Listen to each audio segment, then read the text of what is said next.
awal nih 2019 itu? Atasnya Pendidikan dan Kebudayaan di KBRI Paris. Oh, jadi balik lagi ke sana, ke Betul. Prancis lagi. Prancis lagi. Jadi Ya. bahasa Prancis terusnya udah Bahasa biasa ya. Sampai sekarang bahasa Inggrisnya kadang campur bahasa Prancis. Tapi nggak ketemu artis itu, Prof. Bersyukur, kenapa? Karena memang jabatan-jabatan yang saya duduk itu bukan jabatan given diberi pimpinan, Bang Ferdi. Melalui proses. Sekretaris jurusan itu pilihan. Artinya dipilih oleh dosen. Kan sekarang ini banyak pejabat, tapi kemudian bukan berproses dari dipilih. Iya, ditunjuk. Tapi komitmen bagaimana pendidikan itu tidak dilihat sebagai cost center, tapi sebagai investment center. Bahwa human capital index, human capital development ini adalah menjadi sesuatu kekuatan yang mereka yakini betul bahwa investasi suatu bangsa dan negara adalah dari sisi human. Jadi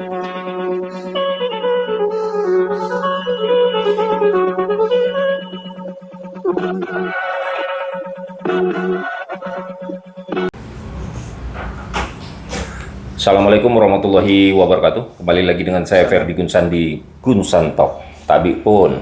Ya pun. Pemirsa, kali ini saya bertemu dengan Prof. Warsito.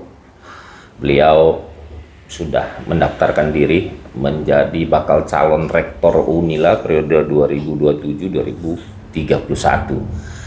Nah, seperti biasa, seperti 4 tahun lalu kita juga pernah bincang-bincang dengan calon rektor Unila. Dan kali ini mungkin banyak yang belum tahu sepak terjang beliau sampai di mana, dan kali ini kita coba mengulik beliau seperti apa beliau profesinya, walaupun saya udah dengar katanya beliau ini dulu di FMIPA kalau nggak salah, Prof ya. Kalau nggak salah di FMIPA, tapi alangkah baiknya kalau kita tanya langsung. Prof, mungkin di awal ini kita ingin tahu riwayat hidup Prof itu dari dulu SMA-nya di mana, atau memang lahir di sini, atau S1 di mana sampai menempuh S3. Silakan, Prof. Baik, terima kasih Bang Ferdi dan juga tentu para pemirsa Gunsanto. Pertama tentu terima kasih, tapi pun Ya pun. tentu Bang Ferdi saya mengucapkan terima kasih atas kesempatannya. Sama-sama, Prof. Dan ketika Bang Ferdi kontak saya 3 hari atau 4 hari lalu, saya bilang, oh ini akan saya jadwalkan pertama ini. Terima kasih, Prof. Maka tadi ketika landing, Bang Ferdi memang ini menjadi agenda saya pertama di periode ini, balik ke Lampung dan balik ke kampung saya. Dan kebetulan ini lokasinya di Gunung Terang, inilah tempat tinggal saya, Gunung Terang. Di Gunung Terang ya? Semoga Dan terang itu, terus ya, Prof ya? Terang terus, dan itu sejak 95 Bang Ferdi. 95 ya? 95, saya itu di Gunung Terang ini.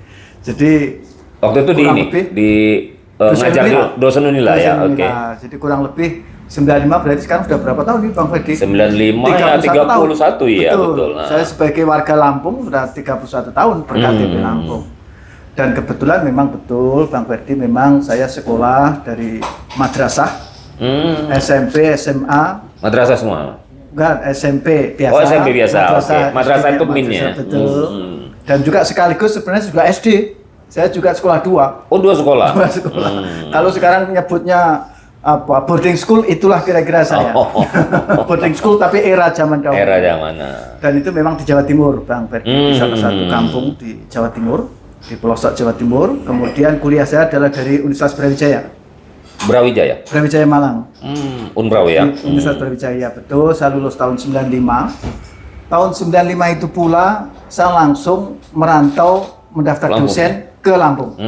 Oh, di situ cikal bakalnya. Cikal bakalnya, sehingga jadi langsung dosen jadi sini dosen. ya. Oke. Dan itulah kemudian sejak saat itu ya tentu saya sebagai warga Lampung. Ya. Dan kemudian saat itu kami kebetulan saya berkesempatan juga waktu prajabatan itu memang saya sejak kuliah sudah aktivis, Bang Ferdi. Oh, jadi, waktu di Unbraw ya? Waktu di Brawijaya. Unbraw fakultas apa, Prof? Fakultas MIPA. Oh, MIPA juga ya? Betul. Jurusan fisika? Fisika, betul. Dan saya di sana aktivitas saya adalah di BEM, DPM, Dewan Perwakilan Mahasiswa. Oh ya. DPM, zaman dulu nyebutnya DPM. Ya. Nah, saya sudah mulai gaya kampanye. Ya? Dulu bukan Senat ya, Bro? Senat ada 2 terpisah, ya, Senat sama DPM. Oh, ada DPM ya. Ya, Senat itu pelaksananya, DPM masuk itu tahun berapa itu di S1-nya tuh? 90, Bang Ferdi. 90 ya. 90, Angkatan ya. 90 ya. Betul. Oke. Terus kemudian di sisi lain saya juga atlet pencaksilat Bang Ferdi. No. Jadi kebetulan pencaksilat adalah persaudaraan Setiati Trate. Oh, masuk. Nah itu memang Trate. betul di Jawa Timur atau di Indonesia sangat terkenal dan bahkan tanpa bermaksud saya juga atlet pencaksilat zaman kuliah dulu antar kampus itu kelas A. Dan saya sempat juga sebagai wasit juri. Jadi memang aktivis di unit kegiatan mahasiswa. Dan saya juga tentu KM ya. Betul. Kegiatan ekstra juga saya banyak kegiatan ekstra kampus gitu. Nah, itulah kira-kira gambaran ketika sebelum kuliah. Jadi itu ngalami reformasi dong Prof, waktu kita 98 tuh ngalamin masih mahasiswa kan? Itu alhamdulillah udah ya. Sudah di Lampung. Oh, udah di Lampung ya. Sudah jadi dosen udah dosen ya. Sudah dosen Unila. 95 saya jadi dosen Unila sejak pertengahan 95. Jadi Juli 95 saya sudah mulai mengabdi di Unila. Tapi SK. Zamannya rektor siapa itu Prof? Muhajir? Pak, bukan, sebelumnya Pak Duki. Pak Duki. Pak Alvinita. Iya, Alvinita Hamim. Ya, betul. Beliau saat itu ketua IJMI Lampung. Gitu. Nah, disitulah kemudian saya mulai menjadi tanda kutip warga Lampung dan kemudian takdir memberikan kesempatan yang baik bagi saya. Habis prajabatan, prajabatan saya 96, saya masih ingat betul satu kelas dengan Bang Habibullah Jimat saya. Oh, Pak Jimat, satu angkatan ya? Itu sahabat saya beliau. Dan beliau tahu persis saya. Karena kami sama-sama aktivis. Kami masih ingat dulu ketika prajabatan itu beliau mencalonkan sebagai ketua angkatan prajabatan, saya juga mencalonkan, kamilah berkompetisi. Maka beliau sahabat dekat saya. Sahabat dekat saya. Jadi kami sangat dekat dan kemudian itulah mulai saya tentu sebagai warga Lampung dan kemudian aktivitas pencaksilat juga masih terus. Saya membina di pencaksilat Lampung, bahkan saya pengurus IPSI dengan Bang Faisal. Betul. Bang Faisal. Betul. Saat itu saya sebagai Dewan Pembina IPSI. Nah, saat di FMIPA itu berkompetisi sampai di tingkat apa, dekan apa? Betul. Nah, singkatnya ketika saya tadi 95-96, kemudian saya berkesempatan studi ke Prancis. Oh, S2 di Prancis? S2, S3 saya di Prancis. Sama Bulusi? Satu angkatan dengan Bulusi. Duluan saya setahun dengan Bu Rektor. Bu Rektor sudah seperti kakak saya. Jadi Bu Rektor ini kalau dulu kebetulan kami satu kampus waktu S2? S3. Oh, S3-nya. S3 satu kampus. Karena di Prancis semua kan? Betul. S2, S3, oke. S2-nya beda kampus, tapi S3 satu kampus dengan saya. Kebetulan beda, kampus 1 sama kampus 2. Beliau kampus 1, saya kampus 2, dan kami sangat dekat juga dengan beliau. Nah, maka dalam perjalanan itu setelah selesai kuliah, saya balik, disitulah karir saya mulai tertempa di Unila, Bang Ferdi. Jadi berawal, kemudian balik, 2 tahun awal balik kembali dari Prancis. Tahun berapa itu kembali? 2003-2004. Maka itu tadi sudah yang Bang S3? Ferdi, sudah S3. Oh, jadi terus ya? Betul. Nggak ada jeda untuk ini ngajar dulu gitu, nggak ya? Langsung ngajarnya dulu waktu habis prajabatan itu sempat ngajar. Ya, artinya setelah S2, S3 itu langsung ya? Betul. Dan maka 98 tadi yang Bang Ferdi tanya, itu saya ada di Prancis. Dan saat itu saya ketua pusat PPI Prancis. Perhimpunan Pelajar Indonesia di Prancis.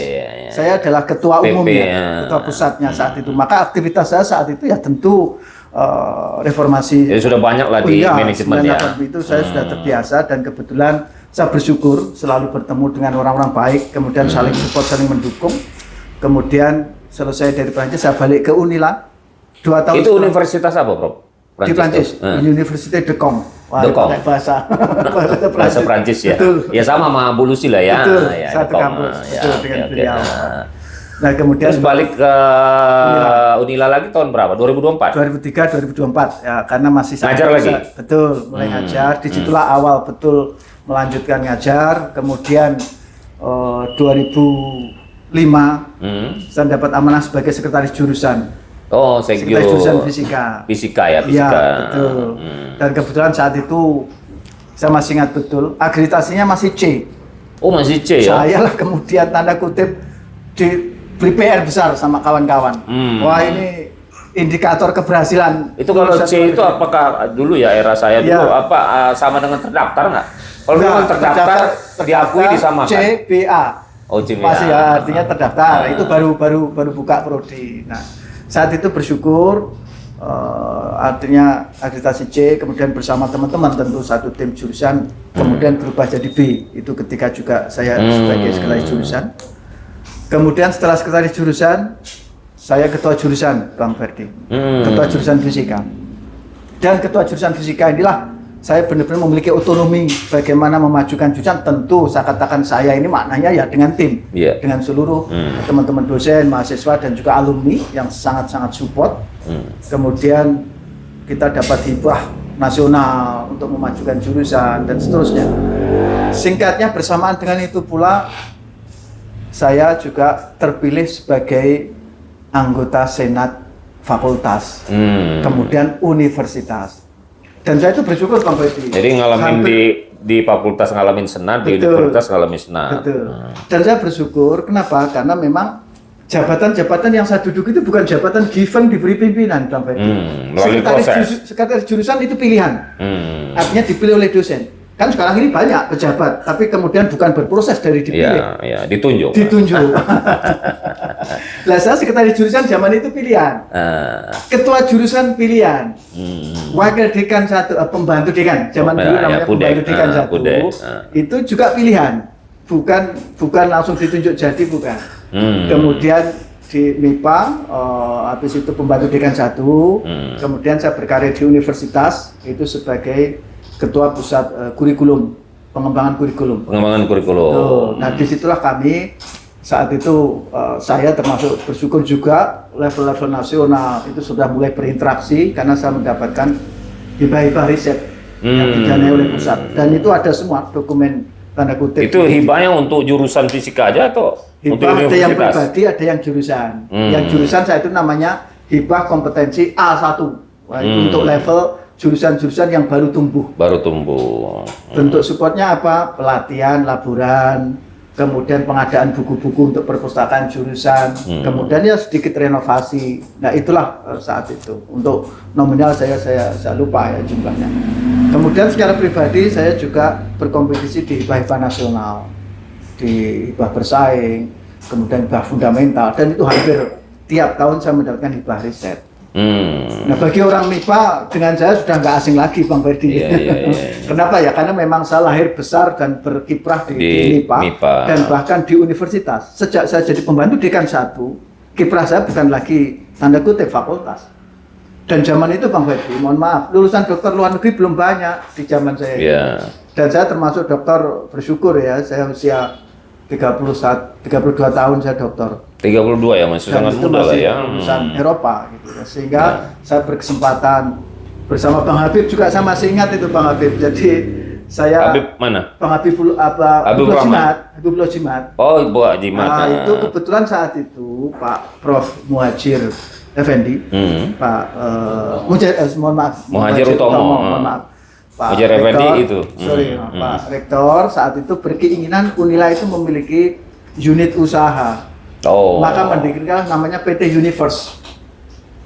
PT Universe yaitu Bang Habib, saya sebagai dirutnya, dan Bang Habib juga sebagai salah satu tim. Bukan UPT ya? Bukan UPT ya, sejenis UPT saat itu sebenarnya. Tapi boleh itu ya? Nah, nggak melanggar aturan. Betul, akhirnya saat itu dikajilah, kemudian ini sama Pak Muhajir Utomo saat itu, ternyata enggak, ya sudah sekarang masuk ke LPPM. Karena ide beliau melompat dulu untuk.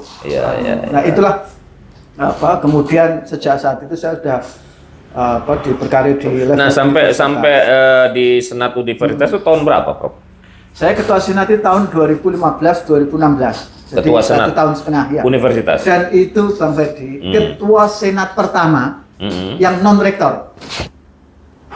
Jadi saat itu saya sebagai wakil dosen dari jurusan fisika, naik kemudian terpilih sebagai di tingkat fakultas, pilihan lagi naik di tingkat universitas, habis itu di tingkat universitas, pilihan untuk jadi ketua senat. Dan saya masih ingat dengan senior saya, tanda kutip bukan bersaing ya, kami bermitra saat itu. Saya berkompetisi. Itu dengan Pak Ake, Prof Ake. Saya masih ingat betul beliau. Ketua panitia. Betul, beliau sahabat saya, senior saya, dan saya juga sangat terpilih. Kemudian saya yang terpilih saat itu jadi ketua senat pertama non rektor. Dan setelah dengan Pak Sugeng, maka kemudian kami disiapin ruang khusus, dan termasuk ruangnya yang kami kemarin daftar itu Bang. Jadi sejak saya ketua senat, waduh ini ruangnya itu sama ya. Masih yang dulu. Nah itulah dan saya waktu jadi dekan itu juga alhamdulillah dekan FMIPA, itu sebagai fakultas berkinerja terbaik di tahun 2018. Dekan fakultas ya, Ya, dekan fakultas fakultas. FMIPA ya. Itulah tentu perjalanan kampus saya yang sudah tanda kutip banyak yang, dan ingat masih ada satu poin, saya pernah ditunjuk sebagai ketua tim evaluasi diri akreditasi Universitas Lampung. Evaluasi diri. Untuk akreditasi Universitas Lampung, AIPT, akreditasi institusi perguruan tinggi. Dan itu saat itu 2014-2015 akreditasi Unila, mohon maaf, itu masih sempat kita ngalami C. Dan disitulah Universitas saya, ya. Universitas. Ada semua dokumennya. Tahun berapa itu, Prof? 2014-2015. Dan saya sebagai ketua tim evaluasi diri, penyusun evaluasi diri, kita susun supaya itu Prof Sugeng ya. Zaman rektornya Prof Sugeng ya. Zaman beliau. Nah, kemudian beliau yang menunjuk saya sebagai ketua tim itu, kemudian kami melakukan ya tentu kerja yang terbaik dengan seluruh didukung ya, tentu bukan Warsito tapi ada tim. Alhamdulillah kemudian naik menjadi B dan akhir 2016 akhirnya A, akreditasi institusi. Nah, teman-teman yang sekarang satu tanda kutip satu periode dengan saya tentu dengan saya sangat dekat sekali karena memang tahu persis kiprah saya di Unila. Nah, terus kapan Prof hijrah ke Jakarta ini? Oh ya. Kan setelah dari Senat Betul. itu atau masih balik lagi ke Betul. FMIPA Betul. atau memang langsung pas pergantian pimpinan ini ke apa nama presiden? Betul, terima kasih. Di tahun 2018 akhir. 2018 ketika saya jadi dekan MIPA. Oke. Saat itu adalah lowongan membuka untuk seleksi Bang Ferdi.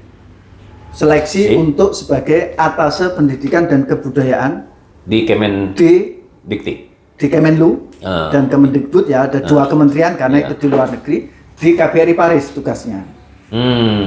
Saat itu saya sudah sebagai dekan selama 3 tahun, dekan FMIPA, dan saya kemudian juga sudah memberikan pondasi-pondasi adanya program doktor, akreditasi A, seminar-seminar internasional, itu sudah menjadi pondasi FMIPA dan sudah tersistem sampai 2-3 kali diadakan, termasuk mahasiswa asing pertama datang ke MIPA itu periode kami. Kemudian saya melapor Pak Rektor.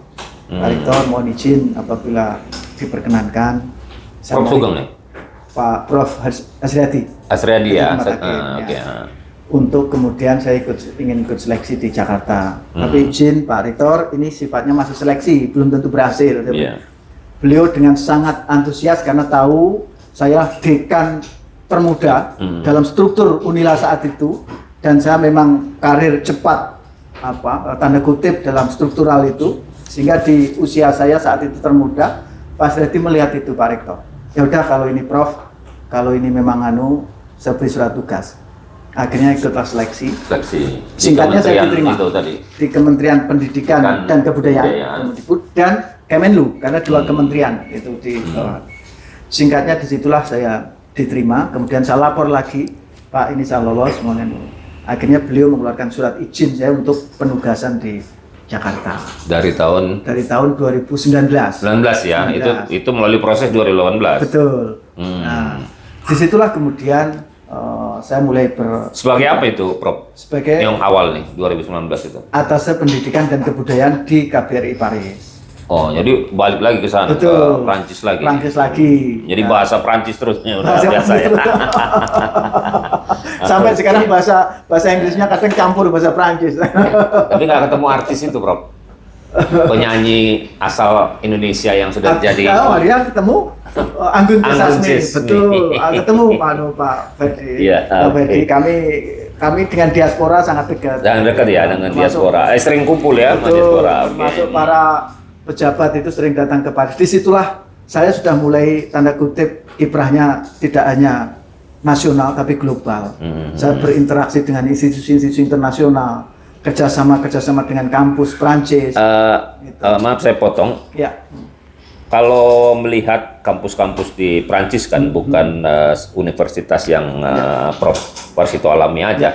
Itu gimana sih soal cara manajemen pendidikannya dengan kita di Indonesia ini menurut Prof? Jauh apa bisa dirubah kita? Atau kita harus ngikut sana, atau kita harus dengan diri kita sendiri. Betul. Ada sisi positif yang kita harus tetap kokohkan. Apa itu? Misalkan Bang Ferdi, satu, kekuatan kita bagaimana terkait dengan penguatan karakter. Sejatinya kita itu masih unggul, Bang Ferdi. Kenapa? Karena kita dilandasi ketuhanan yang Maha Esa. Saya Sila beberapa pertama. kali, ya, saya sering sekali diundang sebagai narasumber itu heran. Orang sana pendidikan itu sendiri melihat Indonesia itu bagaimana ya kehidupannya bukan negara agama, tapi agama menjadi pondasi kuat dan pemerintah tidak kaku melihat memposisikan agama. Masyarakat juga sangat terbuka. Kemudian saya jelaskan tentang Pancasila. Heran beliau. Teman-teman itu, saya sebagai narasumber akhirnya menjelaskan apa itu Pancasila. Karena negara ini dibangun itu berdasarkan kesepakatan. Dan kesepakatan itu didirikan oleh para tokoh bangsa. Sehingga Pancasila ini sejatinya adalah kumpulan kesepakatan yang ini para pendiri bangsa, yang itu adalah hasil dari nilai-nilai luhur nenek moyang kita dan kehidupan bangsa Indonesia. Sehingga ini wakil Pancasila sebagai pondasi, sebagai asas berkehidupan maupun bernegara. Mereka heran dulu, kami nggak ada gitu. Maka itu contoh sisi positifnya itu. Kemudian sisi yang barangkali kita juga harus belajar memang etos kerja. Ya. Apa yang bisa kita ambil etos dari kerja. Etos kerja ya, soal kerja, kedisiplinan. Semangat, kedisiplinan. Kejujuran gimana? Kejujuran. Itu sudah benar-benar dalam keseharian, Kang Ferdi. Jadi kalau kami sering itu guyon gitu sama teman-teman kalau pas ngobrol di sana itu, bahwa kita berutang banyak sejatinya sebagai bangsa Indonesia ketika melihat cerminan integritas, etos kerja yang sejatinya kita sebagai tanda kutip harusnya juga bisa seperti mereka gitu ya. Ini yang tentu tantangan ke depan, apalagi di era digital ini yang kita juga harus. Jadi soal di sana, soal kampus di Perancis sana, soal kualitas itu lebih utama. Betul. Ya, kemudian saya masuk pada poin substansi itu kaitan dengan bagaimana iptek, kemudian bagaimana laboratorium, bahwa pemerintah itu memberikan komitmen dukungan sumber dana untuk pendidikan itu sangat tinggi sekali. Komitmen misalkan anggaran sudah ditentukan persisnya, mohon maaf saya tidak punya angka, tapi komitmen bagaimana pendidikan itu tidak dilihat sebagai cost center, tapi sebagai investment center. Bahwa human capital index, human capital development ini adalah menjadi sesuatu kekuatan yang mereka yakini betul bahwa investasi suatu bangsa dan negara adalah dari sisi human. Jadi investasi manusia ya, Prof, betul, ya di bidang ini. Oke, untuk generasi berikutnya. Betul. Jadi bukan cost center ya. Bukan cost center. Terus betul. Gimana menurut Prof soal soal kita yang sebenarnya banyak mengejar untuk perusahaan pendidikan ini, apa namanya, belut atau apa itu namanya ya, BLU, PTNBH ya. PTNBH. Nah, kan sisi lain masyarakat banyak meminta supaya tadi investment ditanggung oleh negara, bukan cost center ya, itu lihat gitu. Tapi ada sisi politik juga kan tentunya di kebijakan itu. Kalau Prof sendiri melihat seperti itu, apakah akan mengejar PTNBH tadi? Tentu PTNBH ini adalah amanah konstitusi. Okay. Semua perguruan tinggi didorong ke arah sana. Betul. Tetapi pemerintah juga memberikan kelonggaran, tahapan-tahapan. Maka ada 3 kelompok perguruan tinggi. Ada PTN Satker, ada PTN BLU, ada PTNBH. Bagi perguruan tinggi yang sudah memiliki kapasitas, kemampuan untuk pengelolaan sumber daya anggaran yang non UKT, non PNBP, itulah didorong untuk kemudian menjadi PTNBH. Tetapi juga PTNBH tetap core bisnis utamanya tetap di ranah Tridharma perguruan tinggi. Nah, artinya apa? Yang menjadi dominan program-program kerjanya tetap pada bagaimana pembelajaran, bagaimana riset yang berdampak. Maka sekarang tagline ataupun amanah indeks kinerja utama dari seluruh perguruan tinggi sekarang salah satunya adalah berdampak. Bagaimana perguruan tinggi benar-benar mampu menjawab permasalahan real di masyarakat maupun konteks masyarakat ini adalah dunia usaha, dunia industri. Nah, disinilah peran PTNBH diberikan keleluasaan lebih mengatur anggaran, mengatur Jadi tata nggak kelola. buru-buru lah, Prof ya, nggak buru-buru ya. Tetapi itu amanah dan semua Amanah harus ke arah sana. konstitusi. Amanah Oke. konstitusi. Nah, kan kita ini sudah digembor-gemborkan siapapun presidennya kan untuk menuju Indonesia emas, Prof. Betul, betul. Ya kan kita butuh investment manusia, Betul. karena investment manusia tentunya yang berkualitas. Betul. Kemudian tadi kalau Prof sudah ngalami di Prancis, tentunya kualitas dan disiplin itu sangat Betul. sangat penting. Itu gimana menyikapi Indonesia emas ini nanti, Tentu, Prof? terima kasih. Dengan pendidikan nih ya, Betul. kita lihat dari sisi Betul. pendidikan. Tentu terima kasih Bang Ferdi. Ini pemerintah